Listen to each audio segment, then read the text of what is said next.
ನನ್ನ ಹೆಸರು welcome back to another vlog. ಈ ಗಾಡಿಲತ್ತು ಕೂತಿ ನನಗೆ ತಿಂಗಳಂಗಟ್ಲೆ ಆಗೋಯ್ತು ಅನ್ನೋ ಫೀಲ್ ಬರ್ತಿದೆ ಬಿಕಾಸ್ ಆಫ್ ಕ್ಯಾಮ್ರಾ ಹಾಕಿರೋದಕ್ಕೆ. ಅವಾಗ ಅಲ್ಲಿ ಇಲ್ಲಿ ಹಾಲು ತರಕ್ಕೆ, ಬಟಾಣಿ ತರಕ್ಕೆ, ಮಣ್ಣು ಮಸಿ ಅದು ಇದು ತರಕ್ಕೆ ಎಲ್ಲ ಓಡಾಡಿ ಬಂದ್ಬಿಟ್ಟಿದ್ದೀನಿ. ಸೇರಿಲ್ಲ, ಹಾಗೆ ಇನ್ ಜನರಲ್ ಮಾತಾಡೋಣ, ಕೆಲವೊಂದು ಸೆನ್ಸಿಟಿವ್ ವಿಷಯ ಬಗ್ಗೆ ಮಾತಾಡೋಣ ಅಂತ ಇವತ್ತು ಗಾಡಿ ಎದ್ದೆ. ಸೊ ಇದೆಲ್ಲದ್ರ ಮಧ್ಯೆ ಕನ್ನಡ ಫಿಲಮ್ ಇಂಡಸ್ಟ್ರಿ ಕ್ರಿಟಿಕಲ್ ಸ್ಟೇಜಲ್ಲಿದೆ ಹೇಳ್ಬೇಕಂದ್ರೆ. ಸ್ಟಾರ್ಟಿಂಗಿಂದ ಬಂದ್ಬಿಟ್ಟು ಪ್ರಜ್ವಲ್ ರೇವಣ್ಣ ಅವ್ರದ್ದೇನು KFI ಅಂತ ಬರಲ್ಲ, ಬಟ್ ನನ್ನ ಮಕ್ಕಳು ಮೀಮ್ಗಳು ಹಾಕಿ KFI ಮಾಡಿಬಿಟ್ಟಿದ್ದಾರೆ. ಬಟ್ ಎಲ್ಲ ಓಕೆ. ಸೊ ರೇವಣ್ಣನ ಮೀರಿಸಿ ನಮ್ಮ ನಿವೇದಿತಾ ಗೌಡಕ್ಕ ಬಂದಳು, ಅಲ್ಲಿಂದ ಯುವರಾಜ ಬಂದರು, ಈಗ ಡಿ ಬಾಸ್. ಸೊ ಈ ವಿಷಯ ಮಾತಾಡೋಕ್ಕೆ ತುಂಬ ಕಷ್ಟ ಆಗುತ್ತೆ, ಬಟ್ ವ್ಲಾಗರ್, ಮೋಟೋ ವ್ಲಾಗರ್ ಮಾತಾಡಲೇಬೇಕು. ನಮ್ಮ ವಾಯ್ಸ್ ಕೂಡ ಬರಲೇಬೇಕು. ಕೆಲವೊಂದು ಸೆನ್ಸಿಟಿವ್ ಮ್ಯಾಟ್ರು, ಕನ್ನಡ ವಿಷಯ, ಕರ್ನಾಟಕ ವಿಷಯ ಬಂದಾಗ ನಮ್ಮ ವಾಯ್ಸ್ ರೈಸ್ ಆಗೇ ಆಗುತ್ತೆ. ಸೊ ಇಲ್ಲಿ ತುಂಬ ಜನ ದರ್ಶನ್ ಫ್ಯಾನ್ಸ್, ಯಶ್ ಫ್ಯಾನ್ಸ್, ಶಿವಣ್ಣನ್ fans, Sudeep fans, Ganesh fans, Duniya Vijay fans, ಅದು ಇದು ಎಲ್ಲ ಇರ್ತಾರೆ. ಸೊ ಇವೆಲ್ಲದ್ರ ಮಧ್ಯೆ ಈಗ ಕಷ್ಟ ಕಾಲ ಬಂದಿರೋದು ದರ್ಶನ್ ಫ್ಯಾನ್ಸ್ ಅವ್ರಿಗೆ. ಏನಂದರೆ ಅವ್ರಿಗೆ ಎಲ್ಲ ಕಡೆಯಿಂದನೂ ಹೊಡೆತ ಬಿಟ್ಬಿಟ್ಟಿದೆ. ಈಗ ತುಂಬ ಜನ ಬಕಪಕ್ಷಿಗಳ ಥರ ಕಾಯ್ತಾ ಇದ್ದಾರೆ ದರ್ಶನ್ನ ಇಳ್ಸೋಕ್ಕೆ. ಇದು ತುಂಬ ಬ್ಯಾಡ್ ಟೈಮ್ ಅವ್ರಿಗೆ, ಬಟ್ ಕೆಲವೊಂದು ಟೈಮ್ ಇವೆಲ್ಲ ಡಿಸರ್ವಿಂಗ್ ಕೂಡ ಅನಿಸುತ್ತೆ.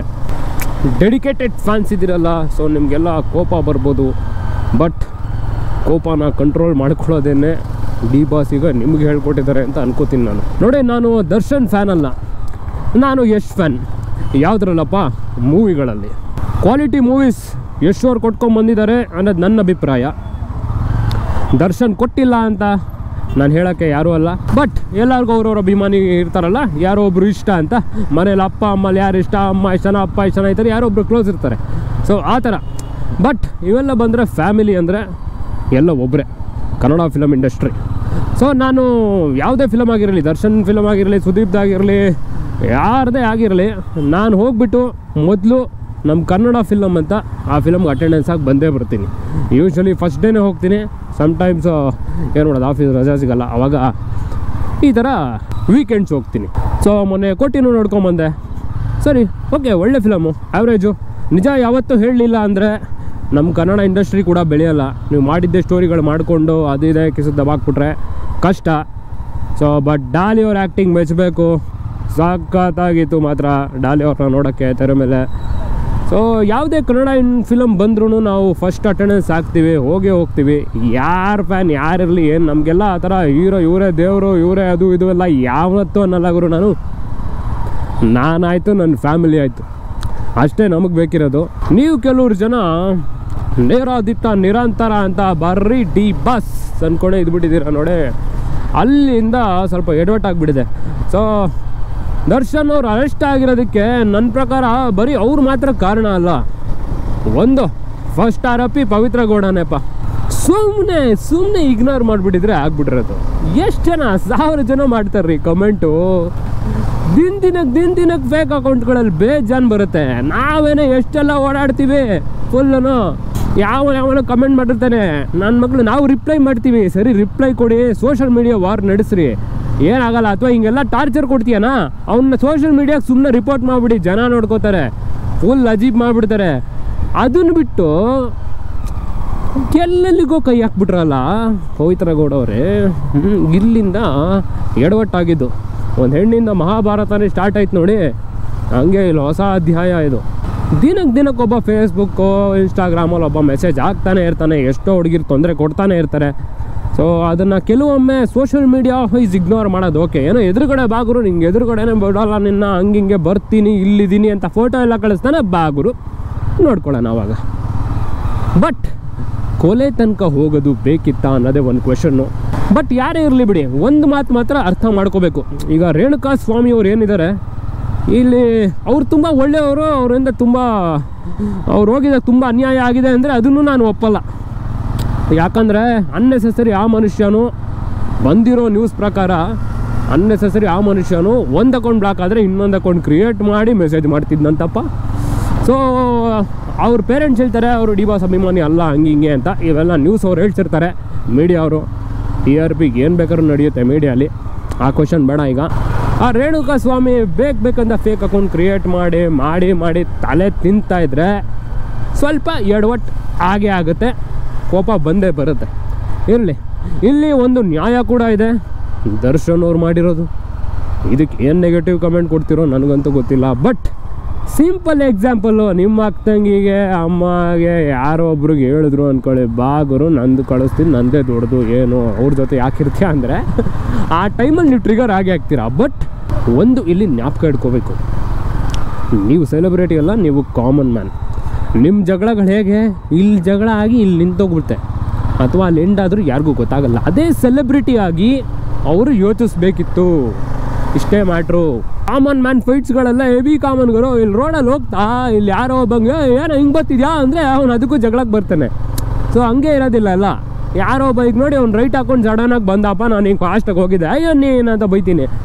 ಆಮೇಲೆ ಅಲ್ಲಿಂದಲ್ಲೇ ಕಾಂಪರಾಗಿ ಹೋಗ್ಬಿಡ್ತೀವಿ. ಇದೆಲ್ಲ ಮೊದಲೆಲ್ಲ ಹೇಗಿತ್ತಂದರೆ ಎಂಗೇಜಲ್ಲಿ ಬೇಕಂತ ಸುಮ್ಮನೆ ಕಿರಿಕೋ ಎಲ್ಲರ ಹತ್ರನೇ ಏನು ಮಾಡ್ಬಿಡ್ತೀಯ. ಕಾಲೇಜ್ ಲೈಫು ನನಗೆ ರೆಸ್ಪಾನ್ಸಿಬಿಲಿಟಿ ಇರಲಿಲ್ಲ, ಅದು ಇದು ಯಾರು ಒಂದು ಕೆಟ್ಟೋದ ಮಣ್ಣು ಅಂದ್ಬಿಟ್ಟು ಎಲ್ಲರ ಹತ್ರ ಜಗಳಕ್ಕೆ ಹೋಗ್ತಿದ್ವಿ. ಈಗೆಲ್ಲ ಹಂಗೆ ಆಗಲ್ಲ. ಈಗ ನಿಮಗೆ ಅದು ಲೈಫ್ ರೆಸ್ಪಾನ್ಸಿಬಿಲಿಟೀಸ್ ಇರುತ್ತೆ. ಸೊ ಅದನ್ನು ನೀವು ಕಾಪಾಡ್ಕೊಳ್ಳೋಕ್ಕೋಸ್ಕರ ತಾಳ್ಮೇಲೆ ಇರಲೇಬೇಕು. ನನಗೀಗ ಯಾವನಾರ ನೀ ನಾಮಂತ ಬೈದ ಅಂದ್ರೂ ನಾನು ತಡ್ಕೋತೀನಿ. ಯಾಕೆ ಸರ್ ಫಸ್ಟು ನಾವು ಸರ್ ಅಂತಾನೆ ಮಾತಾಡ್ತೀವಿ, ಯಾಕೆ ಸರ್ ಹಿಂಗೆ ಏನಾಯಿತು, ಏನಕ್ಕೆ ಹಿಂಗೆ ಮಾಡ್ತಿದ್ದೀರಾ, ಆಮೇಲೆ ಏಕವಚನ ಹೋಗ್ತೀವಿ, ಕರೆಕ್ಟಾಗಿ ಮಾತಾಡೋ ಅಂತ ಹೇಳ್ತೀವಿ. ಅದೆಲ್ಲ ಆದಮೇಲೆ ವಾಗ ನನಗೂ ಬರುತ್ತೆ. ಬಟ್ ಏನೇ ಬರಲಿ, ಸ್ಟೇಷನ್ ಮೆಟ್ಲು ಹತ್ತಿದ್ರೆ ಅಲ್ಲಿ ನಿಂತೋಗ್ಬಿಡುತ್ತೆ ಅದೆಲ್ಲ. ಸೊ ಆ ಸ್ಟೇಷನ್ ಮೆಟ್ಲು ಹತ್ತೋದು ಬೇಡ ಅನ್ನೋದಕ್ಕೋಸ್ಕರ ಹೆವಿ ಅವಾಯ್ಡ್ ಮಾಡ್ತೀವಿ. ಯಾಕಂದರೆ ಒಂದ್ಸಲಿ ನೇಮ್ ರಿಜಿಸ್ಟರ್ ಆದರೆ ಕೊನೆವರೆಗೂ ಅಲ್ಲೇ ಕಚ್ಕೊಂಡ್ಬಿಡ್ತೀವಿ. ಅದು ದೊಡ್ಡ ಪ್ರಾಬ್ಲಮ್ಮು. ಅದನ್ನು ಯಾವತ್ತೂ ಜ್ಞಾಪಕ ಇಟ್ಕೊಂಡೇ ಇರಬೇಕು. ನಿಮ್ಗೆ ಜಗಳ ಮಾಡೋದು ಸಿಂಪಲ್, ಹಿಂಗೆ ಹೋಗ್ಬಿಟ್ಟು ಹಿಂಗೆ ಚೊಕ್ ಕೊಟ್ಬಿಟ್ರೆ ಒಬ್ಬ ಜಗಳಕ್ಕೆ ಬಂದುಬಿಡ್ತಾನೆ. ಅದೇ ನೀವು ಆ ಜಗಳನ ತಪ್ಸೋಕ್ಕೆ ನೀವು ಹೋರಾಡ್ತೀರಾ ನೋಡಿ, ಅದು ತುಂಬ ಇಂಪಾರ್ಟೆಂಟ್ ಆಗುತ್ತೆ. ಯಾವನೇ ಎಷ್ಟೇ ಬರಲಿ ಅವನೆಲ್ಲ ಬಿಟ್ಟು ಬಂದಿರ್ತಾನೆ, ಅವ್ನಿಗೆ ಯಾರು ಇರಲ್ಲ. ಬಟ್ ನೀವುಗಳು ನಿಮ್ಮನ್ನು ನಂಬ್ಕೊಂಡು ಒಂದು ಫ್ಯಾಮಿಲಿ ಇರುತ್ತೆ, ಆ ಫ್ಯಾಮಿಲಿಗೆ ನೀವು ಮೋಸ ಮಾಡಬಾರ್ದು. ಈಗ ಅದೇ ಕೇಸ್ ಆಗಿದ್ದು ದರ್ಶನ್ ವಿಚಾರದಲ್ಲೂ. ಅವ್ರಿಗೂ ಒಂದು ಫ್ಯಾಮಿಲಿ ಇತ್ತು, ಆ ರೇಣುಕಾ ಸ್ವಾಮಿಗೂ ಫ್ಯಾಮಿಲಿ ಇತ್ತು. ಆ ಮನುಷ್ಯನೂ ಯೋಚಿಸಿಲ್ಲ, ನನ್ನ ಫ್ಯಾಮಿಲಿನೇ, ಸುಮ್ಮನೆ ನನಗೆ ಆಗಬೇಕು ಇಷ್ಟೆಲ್ಲ, ಇವಳು ಏನಾರು ಸಾಡ್ಕೊಂಡು ಸಾಯಲಿ. ಅವ್ನಿಗೆ ಉರ್ದೋಗಿದೆ, ಇವು ದರ್ಶನ್ ಲೈಫ್ ಕೆಟ್ಟೋಗಿದೆ, ಈ ಪವಿತ್ರ ಗೌಡ ಬಂದು ಅಂತ ಅವನು ಫುಲ್ಲು ಒಟ್ಟೊಟ್ಟಿಗೆ ಮೆಸೇಜ್ ಮಾಡ್ಕೊಂಡಿದ್ದ ಅನಿಸುತ್ತೆ. ಸೊ ಇದೆಲ್ಲ ಬಂದಿರೋ ಇನ್ಫಾರ್ಮೇಷನ್ ಅಪ್ಪ, ಲೈಸೆನ್ಸ್ಡ್ ಇನ್ಫಾರ್ಮೇಷನ್ ಅಲ್ಲ. ಬಟ್ ಎಲ್ಲರೂ ಇದೇ ಹೇಳಿರೋದು. ಏನೋ ಒಂದು ಫೋಟೋ ಕಳಿಸಿದ್ದಾರೆ, ಆ ಫೋಟೋದು ನಿನಗಿಂತ ದರ್ಶನ್ ಹತ್ರ ನನ್ನ ಹತ್ರನೇ ಇದೆ ಅಂತ ಹೇಳಿ ಏನೋ ಟ್ರಿಗರ್ ಮಾಡಿಬಿಟ್ಟಿದ್ದಾನೆ. ಸೊ ಇಲ್ಲೂ ಆಬ್ವಿಯಸ್ಲಿ ಯಾರೋ ಬಂದುಬಿಟ್ಟೆ ನಿಂದಕ್ಕಿಂತ ನಂದೇ ದೊಡ್ಡದು ನಿನ್ನೇನು ತಿನ್ಕೊಡಂದ್ರೆ ಇದೆಲ್ಲ ಸರಿ ಹೋಗಲ್ಲ, ಯಾರಿಗಾದ್ರೂ ಟ್ರಿಗರ್ ಆಗುತ್ತೆ.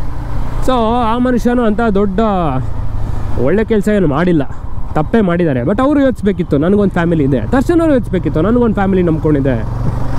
ಎಷ್ಟು ಬೇಕೋ ಅಷ್ಟು ಮಾಡಬೇಕು. ಒಬ್ಬನ್ನ ಹೊಡಿಯೋಕ್ಕೋಸ್ಕರ ಎಲ್ಲೆಲ್ಲಿಂದನೋ ಕರೆಸ್ಬಿಟ್ಟು 30-40 ಜನ ಒಬ್ಬಂಗ ನನ್ನ ಮಗ ಕಡ್ಡಿ ಇದ್ದಂಗಿದ್ದಾನೆ, ಒಂದು ಏಟಕ್ಕೆ ಕೊಟ್ಟರೆ ಹೋಗ್ಬಿಡ್ತಾನೆ, ಅವನ್ನ ದೈತ್ಯಗಳು ಗುರು ಇವರೆಲ್ಲ. ಅವ್ರ ಗುಂಪು ನೋಡಿ ಎಲ್ಲ ದೈತ್ಯಗಳು. ಹಂಗಿರೋರು ಅಷ್ಟು ಸೇರ್ಕೊಂಡು ನೋಡಿದ್ರೆ ಏನಾಗಬೇಡ ಮನುಷ್ಯಂಗೆ. ಆಬ್ವಿಯಸ್ಲಿ ಸತ್ತೇ ಸಾಯ್ತಾನೆ, ಅದನ್ನು ತಿಳ್ಕೊಂಡಿರ್ಬೇಕಿತ್ತು. ದರ್ಶನ್ ಅವರು ಜೈಲಿಗೆ ಹೋಗಿ ಬಂದಿದ್ರು 14 ದಿನ. ಒಂದು ವಿಡಿಯೋ ನೋಡಿದ್ದೇನೆ ನಾನು 14 ದಿನ ಜೈಲಲ್ಲಿ ಬಂದಿದ್ದೆ. ಅಲ್ಲಿನ ಕೈದಿಗಳು ಯಾರ್ಯಾರು ಏನನ್ನು ಒಳಗಾಕಿದಾರಲ್ಲ ಅವ್ರುಗಳ ಕಷ್ಟ ಎಲ್ಲ ಕೇಳಿಸ್ಕೊಂಡು ನನ್ನ ಮನಸ್ಸು ತುಂಬ ಬೇಜಾರಾಗೋಯ್ತು ನನಗೆ. ಏನಂದರೆ ಯಾರಿಗೂ ಈ ಥರ ಕೊಲೆ ಮಾಡಬೇಕಂತ ಇರೋಲ್ಲ, ಅವರು ಏನೋ ಒಂದು ಸಮಯಕ್ಕೆ ಟ್ರಿಗರ್ ಆಗಿಬಿಟ್ಟು ಮಾಡಿಬಿಟ್ಟಿರ್ತಾರೆ. ಆ ತಾಳ್ಮೆ ಅಲ್ಲಿ ಇಟ್ಕೊಂಡಿದ್ದಿದ್ರೆ ಆ ಕೊಲೆ ಆಗ್ತಿರ್ಲಿಲ್ವೇನೋ. ಅವ್ರಿಗೆ ಅಲ್ಲಿ ಹೋಗ್ಬಿಟ್ಟು ಪಾಪ ರಿಗ್ರೆಟ್ ಮಾಡ್ತಿದ್ದಾರೆ ಹೀಗೆ ಅಂತ ಎಲ್ಲ ಹೇಳಿದ್ರು. ದರ್ಶನ್ ಅವರೇ, ಈ ಮಾತನ್ನ ನೀವೇ ಜ್ಞಾಪಿಸ್ಕೊಂಡಿದ್ದಿದ್ರೆ ನೀವು ಆ ತಪ್ಪು ಮಾಡ್ತಿರ್ಲಿಲ್ಲ. ನೋಡಿ, ಹಿಂಸೆ ಕೊಡಿ, ಆ ಮನುಷ್ಯಗೆ ಹಿಂಸೆ ಕೊಡಬಾರ್ದಿತ್ತು ಅಂತ ನಾನಂತೂ ಒಪ್ಪಲ್ಲ, ಕೊಡಲೇಬೇಕು. ಪರ್ಸ್ನಲಿ ನಮಗೇನೆ ಆ ಥರ ಆದರೆ ನಾವು ಹೋಗಿ ಹೊಡಿತೀವಿ, ನಡೆಯುತ್ತೆ. ಆಮೇಲೆ ಕಂಪ್ಲೇಂಟ್ ಕೊಟ್ಬಿಟ್ಟು ಬರ್ತೀವಿ. ಸಾಯಿಸೋಂಗೆ ಯಾವ ಜಾಗದಲ್ಲಿ ಹೊಡಿಬಾರ್ದು ಅನ್ನೋದು ಎಲ್ಲರಿಗೂ ಗೊತ್ತಿರಬೇಕು ಗುರು. ನೋಡಿ, ಎಷ್ಟೋ ಕಿರಿಕ್ಗಳಾಗುತ್ತೆ ರೋಡಲ್ಲಿ. ನೀವು ಮಕ್ಕಕ್ಕೆ ಹೊಡಿತೀರಾ, ಅಲ್ಲಿ ಎಲ್ಲೆಲ್ಲ ಹೊಡಿತೀರಾ, ಹೊಡಿಯೋಕ್ಕೆ ಹೋಗ್ತೀರಾ. ಇಲ್ಲ, ಅಷ್ಟೀಜಾಗಿ ಯಾರು ಎತ್ತಲ್ಲ ಅಲ್ಲಿಗೆ. ಪ್ರಜ್ಞೆ ಇದೆ ಗುರು, ಎಂಥ ಇದೇ ಇರಲಿ ಪುಡಂಗೆ ಇರಲಿ, ಅವ್ನು ಕಂಟ್ರೋಲ್ ಮಾಡ್ಕೋತಾನಲ್ಲಿ. ಇರ್ಗುರ ಎಲ್ಲಿ ಹೊಡಿಬೇಕು ಅಲ್ಲಿ ಹೊಡಿಯೋಣ, ಇಲ್ಲೆಲ್ಲ ಬೇಡ ಬಿದ್ದುಬಿಡ್ತಾನೆ ಅಂತ.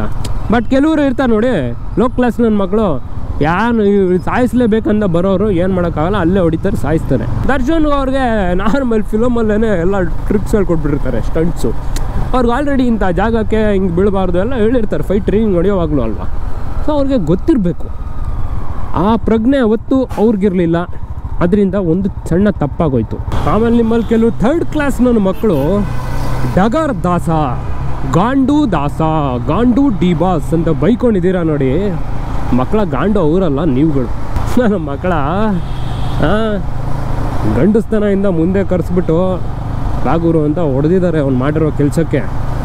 ನಿಮ್ಮ ಥರ ಗಾಂಡುಗಳ ಥರ ಕೂತ್ಕೊಂಡು ಕಮೆಂಟ್ ಹಾಕಿಲ್ಲ, ಎಲ್ಲ ಇದೆಯಾ ನೀನು, ನಿನ್ನ ಬಿಡಲ್ಲ ಹಂಗೆ ಹಿಂಗೆ ಅನ್ಕೊಂಡು ಹರಾಕೊಂಡಿಲ್ಲ, ಹೋಗ್ಬಿಟ್ಟು ಡೈರೆಕ್ಟಾಗಿ ಹರಾಕೊಂಡಿದ್ದಾರೆ. ಸೊ ಗಾಂಡು ಅಲ್ಲ ಅವರು, ಗಂಡಸು, ನೀವು ಗಾಂಡುಗಳು. ಇಂಥ ನನ್ನ ಮಕ್ಕಳು ಕಮೆಂಟ್ ಮಾಡೋರು ಇರ್ತಾರೆ ನೋಡಿ, ಇಂಥ ನನ್ನ ಮಕ್ಕಳೇನೇ ಹೋಗೋದು ಇಂಥವ್ರ ದೊಡ್ಡವ್ರ ಕಡೆಯಿಂದ. ದೊಡ್ಡವ್ರನ್ನ ಯಾಕೆ ಗುರು ಎದುರಾಕೋತೀರಾ ಅನ್ನೆಸೆಸರಿಯಾಗೆ? ಅದು ರಿಪೀಟಾಗೆ. ರೇಣುಕಾಸ್ವಾಮಿ ಇವ್ರು ಮಾಡಿದ್ದು ಅದೇ ಕೆಲಸ ಅಲ್ವಾ. ಒಂದ್ಸಲಿ ಮಾಡಿದ್ರೆ ಬ್ಲಾಕ್ ಆದಮೇಲೆ ಬಿಡಬೇಕು, ಮತ್ತೆ ಹೊಸ ಅಕೌಂಟ್ ಕ್ರಿಯೇಟ್ ಮಾಡಿ ಕಳಿಸ್ತಾನೆ ಇದ್ದರೆ ಅಕ್ಕಂಗೂ ತಿಕ್ಲತ್ತುತ್ತೆ. ನಾನು ಈ ವಿಷಯ ಯಾಕೆ ಹೇಳ್ತಿದ್ದೀನಿ ಅಂದರೆ, ಮೊನ್ನೆ ಸುಮ್ಮನೆ ಹಿಂಗೆಲ್ಲ ಆಯ್ತಲ್ಲ, ಏನೋ ದರ್ಶನ್ ತಲೆ ಎತ್ತಿ ನೋಡಿ, ಅವರು ತಲೆ ತಗ್ಸಿ ಕೂತಾಗ ಒಂಥರ ನೋಡೋಕೆ ಬೇಜಾರು ಆಗುತ್ತೆ. ಅದಕ್ಕೆ ಸುಮ್ಮನೆ ಅವ್ರ ಪ್ರೊಫೈಲ್ ಹೋಗಿ ಎಲ್ಲರ ಪ್ರೊಫೈಲ್ ಸುಮ್ಮನೆ ನೋಡ್ತಾ ಇದ್ದೆ. ಅಲ್ಲಿ ನನಗೆ ಬಂದಿದ್ದೊಂದು ದರ್ಶನ್ ದೂಗುದೀಪ. ಸೊ ನೀವು ಯಾವುದೇ ಪೋಸ್ಟ್ಗೆ ಹೋಗಿ ಅಲ್ಲಿ ರಾಮನವಮಿ ಇರಲಿ, ರಾಮನ್ ಪೋಸ್ಟ್ ಇರುತ್ತೆ, ನಾವು ಸೆಲೆಬ್ರೇಷನ್ ಇರಲಿ, ಅದರದ್ದು ಹಿಂದುತ್ವದೊಂದು ಪೋಸ್ಟ್ ಇರುತ್ತೆ. ಎಲ್ಲ ಅದಕ್ಕಿಂತ ಮುಖ್ಯವಾದ್ದು ನಮ್ಮ ಸೌಜನ್ಯ ಕೇಸು, ನೇಹಾ ಕೇಸು, ಇದೆಲ್ಲದ್ರದ್ದು ಪೋಸ್ಟ್ ಹಾಕಿದ್ದಾರೆ. ಪೋಸ್ಟು ಸ್ಟೋರಿ ಅಲ್ಲಪ್ಪ, ಪೋಸ್ಟ್ಗಳೇ ಹಾಕಿದ್ದಾರೆ. ನೀವು ಎಷ್ಟೋ ಪೆಂಗ್ ನನ್ನ ಮಕ್ಕಳು ಬಾಲಿವುಡ್ ಸೆಲೆಬ್ರಿಟೀಸು ಲೈಸನ್ ರಫಾತಿಕ್ ಅಂತ ಹಾಕಿದೆಲ್ಲ ನೋಡಿದ್ದೀರಾ.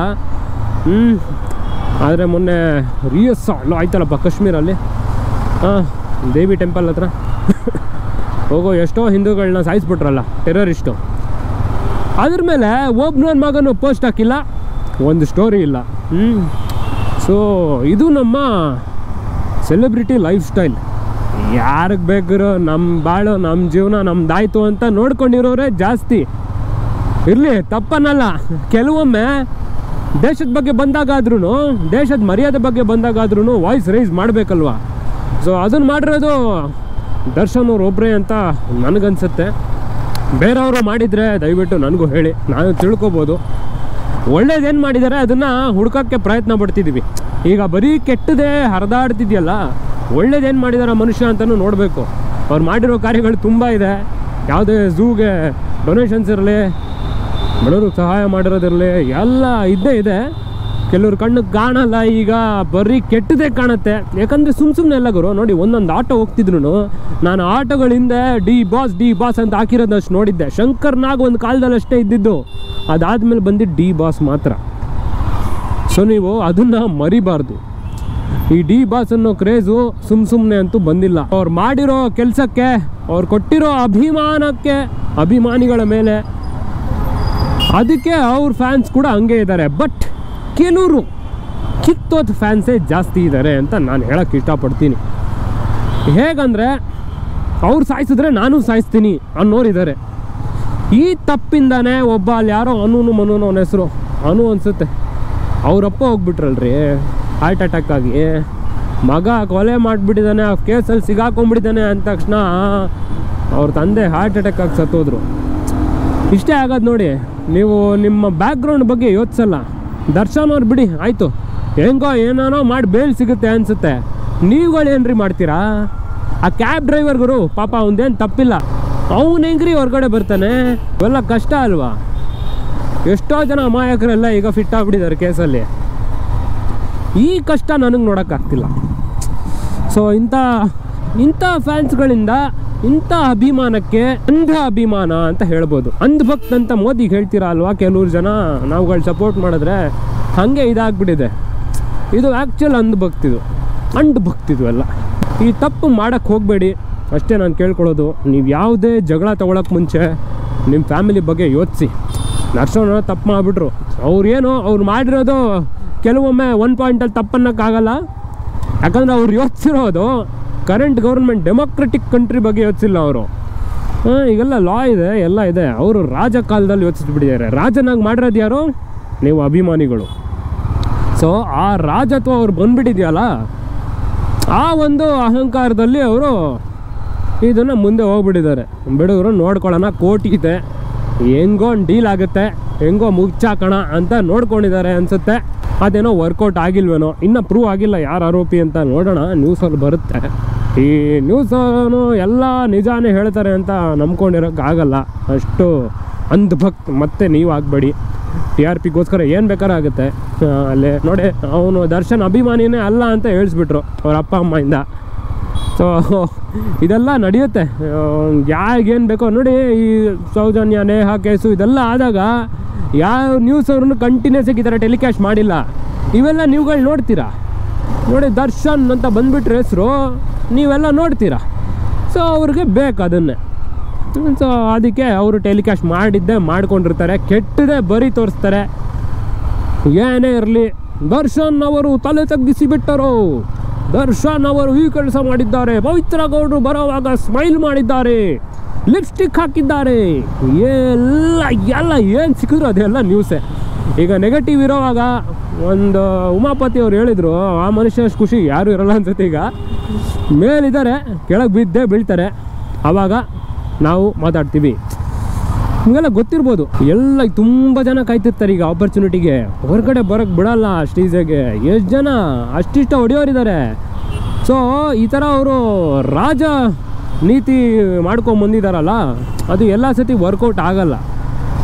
ಅವರು ಅದನ್ನು ಯೋಚಿಸ್ಬೇಕಿತ್ತು. ಶಿಕ್ಷೆ ತಪ್ಪು ಮಾಡಿದವನಿಗೆ ಶಿಕ್ಷೆ ನಾನೇ ಕೊಡ್ತೀನಿ ಅನ್ನೋದು ಈಗಿನ ನಡೆಯಲ್ಲ ಗುರು. ಅಷ್ಟೆಲ್ಲ ಆಗಿದ್ರೆ ರೋಡಲ್ಲೂ ಒಂದೊಂದು ಕೊಲೆ ಆಗಿರೋದೀಗ, ನೀನು ತಪ್ಪು ಮಾಡಿದೆ ನಾನು ನಿನ್ನ ಹಾಕ್ತೀನಿ ಅಷ್ಟೇ. ಹಿಂಗಾಗ್ಬಿಡುತ್ತೆ. ಯಾಕೆ ಲಾ ಇದೆ, ಗೌರ್ಮೆಂಟ್ ಇದೆ, ಯೋಚಿಸಿ ಜಗಳ ಆಡಿ, ಪರವಾಗಿಲ್ಲ, ಜಗಳ ಆಡ್ದೇನೆ ಇರೋಕ್ಕಾಗಲ್ಲ ಗುರು. ಬಟ್ ನೀವು ಜಗಳ ಆಡೋಕ್ಕೆ ಮುಂಚೆನೂ ಮತ್ತೆ ಯೋಚಿಸ್ಬೇಕು. ಕನ್ನಡಿಗರೇ ಜಗಳ ಆಡೋಕ್ಕೊಂದು ಸಾಯ್ತಿರಲ್ಲ. ಹೆಂಗೆ ಹೇಳೋಣ, ಮುಂದೆ ಏನೇನೋ ವಾರ್ ಬರೋದಿದ್ದೀರೋ ಅವಾಗ ಏನರೋ ಮಾಡ್ತೀರಾ ನೋಡಿ. ಬೇರೆ ಇಂಡಸ್ಟ್ರಿ ಎಲ್ಲ ಯಾಕೆ ಚೆನ್ನಾಗಿದೆ ಗುರು, ಒಗ್ಗೂಡ್ತಾರೆ ಸ್ವಲ್ಪ. ಈಗೆಲ್ಲ ಏನು ಕಿರಿಕಾದ್ರೂ ಮಾಡ್ಕೊಳ್ಳಿ, ಅವ್ರು ಮ್ಯಾಟ್ರಿಗೆ ಬರಲ್ಲ.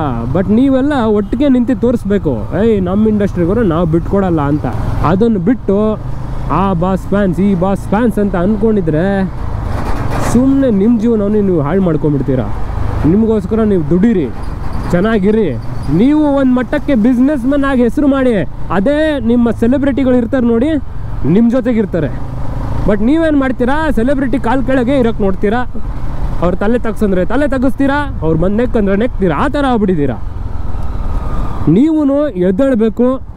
ನಾನು ಬಾಸ್ ಜೊತೆ ಅಲ್ಲ, ದರ್ಶನ್ ಅವರ ಜೊತೆ ಅವರೇ ಬಂದು ನನ್ನ ಫೋಟೋ ತೆಗೆಸ್ಕೋಬೇಕು ಅನ್ನೋ ಒಂದು ಕ್ಲಾರಿಟಿ ಇಟ್ಕೋಬೇಕು. ನಿಮ್ಮ ಅಭಿಮಾನ ಇರಲಿ, ಬಟ್ ನಿಮಗೊಂದು ಫೋಟೋ ಹೇಗೆ ಸಿಗುತ್ತೆ, ಬಾರ ಇಲ್ಲಿ ಹೋಗ ಅಂತ ಫೋಟೋ ಸಿಗಲ್ಲ. ಅವಾಗ ಬನ್ನಿದ ರಿಲಿ ಫೋಟೋ ತೊಗೊಳ್ಳೋಣ ಅಂತ ಅಂತಾರೆ ನೋಡಿ, ಅದು ಖುಷಿ ವಿಚಾರ ಅಂದರೆ. ಬಟ್ ನಿಮ್ಗಳ ಗೋಲ್ ಅದಿಲ್ಲ, ನಾನು ಫೋಟೋ ತೊಗೋಬೇಕು, ನನ್ನ ಬಾಸ್ದು ಕೈ ಮೇಲೆ ಹಚ್ಚೆ ಹಾಕ್ಸ್ಕೋಬೇಕು, ಅದು ಇದು ಅಂತ ಈ ಮೆಂಟಾಲಿಟಿ ಇಟ್ಕೊಂಡ್ಬಿಟ್ಟಿದ್ದೀರಲ್ಲ, ಅಲ್ಲಿಂದ ತಪ್ಪಾಗಿ ಹೋಗಿದೆ. ದರ್ಶನ್ ಅವ್ರಿಗೆ ಏನಿರಲಿಲ್ಲ ಗುರು, ಕೋಟಿಗೆ ಮಾಡೋರು ಎಲ್ಲ ಕೊಟ್ಟಿದ್ದ ದೇವರು. ಈ ಥರ ಸಡನ್ನಾಗಿ ಒಂದೇ ಒಂದು ಚಿಕ್ಕ ವಿಷಯ ಯಾವನ ಪೆಂಗನ ಮಗ ಮಾಡ್ದ ಅಂದ್ಬಿಟ್ಟು ಹಾಕ್ಬಿಟ್ರಲ್ಲ ಗುರುವೇ. ದೇವರು ಎಲ್ಲ ಕೊಟ್ಟಿರ್ತಾನೆ, ಅದನ್ನು ಉಳಿಸ್ಕೊಳಕ್ಕೆ ಗೊತ್ತಿರಬೇಕು. ಅಹಂಕಾರ ದುರಹಂಕಾರ ಎಲ್ಲ ಬಂದುಬಿಟ್ರೆ ಕಾಪಾಡೋದು ಕಷ್ಟ ಆಗೋದು. So ಇಷ್ಟಾಗಿದೆ scenes. ಹೋಪ್ಫುಲಿ ಎಲ್ಲ ಒಳ್ಳೇದಾಗತ್ತೆ. ಯಾರಿಗೆ ನ್ಯಾಯ ಸಿಗಬೇಕು ಅವ್ರಿಗೆ ಸಿಗಲೇಬೇಕು. ಆ ಮನೆಯವರು, ರೇಣುಕಾ ಸ್ವಾಮಿ ಮನೆಯವರು ಇದಾರಲ್ಲ, ಅವ್ರಿಗೋಸ್ಕರ ಅದು ನ್ಯಾಯ ಸಿಗಬೇಕು ಅಂತ ನಾನು ಕೇಳ್ಕೊತೀನಿ. ಯಾರು ಆರೋಪಿ ಇದ್ದಾನೋ, ದರ್ಶನ್ನೇ ಹೊಡೆದಿದ್ದಾರೋ ಅಥವಾ ಇನ್ನೊಬ್ರು ಯಾರೋ ಹೊಡೆದಿದ್ದಾರೋ ಗೊತ್ತಿಲ್ಲ ನಮಗೆ. ಸೊ ಯಾರೇ ಹೊಡೆದಿರಲಿ, ಅವ್ರು ಒಳಗೆ ಹೋಗಲೇಬೇಕು, ನ್ಯಾಯ ಸಿಗಲೇಬೇಕು ಆ ಫ್ಯಾಮಿಲಿಗೆ. ಇಷ್ಟು ಹೇಳ್ತಾ ನಾನು ಮಾತು ಮುಗಿಸ್ತಾ ಇದ್ದೀನಿ. ಯಾಕಂದರೆ ನಾನೀಗ 150 ಹೋಗಬೇಕು, ಏನು ಕೇಳಲ್ಲ. ಸೊ ಮತ್ತೆ ಸಿಗೋಣ, ಸಿಗ್ತಾರಣ. ಒಳ್ಳೆಯದಾಗಲಿ. ಜೈ ಶ್ರೀರಾಮ್.